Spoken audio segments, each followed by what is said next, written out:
All right, so there's a lot of good things about this, but one of the things that I dislike is the slope of this handle. When you pick it up, you can see it wants to tilt like that, and it's really easy to slip out of your hand.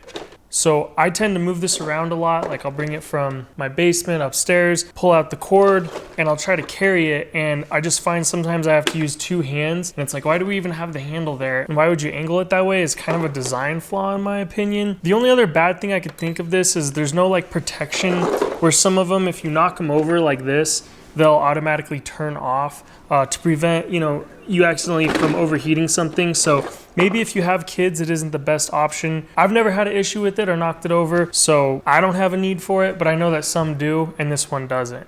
Now let's get to the good stuff. It does come with a remote, but I never actually use it. Whenever I'm using this thing, I'm usually like sitting at my desk or somewhere, and I usually have it like this close to me. And it works great in that sense. There's two settings. On the low setting, the actual coil the air blows by is around 200 degrees. And on the high setting, it's about 260 degrees Fahrenheit. There's a high and a low, and usually when I'm really cold, I'll put it on the high, and then as I warm up, I'll switch it over to the low. I think it's a really good looking unit. I like, the black and gray. It's a good looking device in my opinion. I've had this for 4 years, so I can definitely say it's durable. I actually have 2 of these units because I liked this one so much. The buttons are very straightforward. This one's so old, you can see the 2 buttons I use, I actually wore off the emblems, which is on, off, and then from high to low. You do have this feature where you can pan it back and forth, which is really nice, and sometimes I do use. I could see where someone would use the other features. There's a timer where you can have 1 hour to 8 hours, and you can just cycle through them 1, 2, 3, 4, and it'll turn off after that many hours. It's easy to reset. You just turn it off and back on. If you wanted to use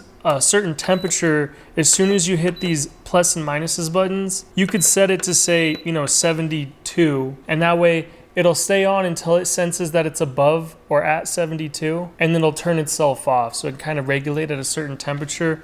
And it is nice that it has a built-in thermometer, and that's what it's normally displaying when you just turn it on, is what it's actually reading for the temperature at that point in time. And it's relatively quiet. Maybe you can hear it on right now.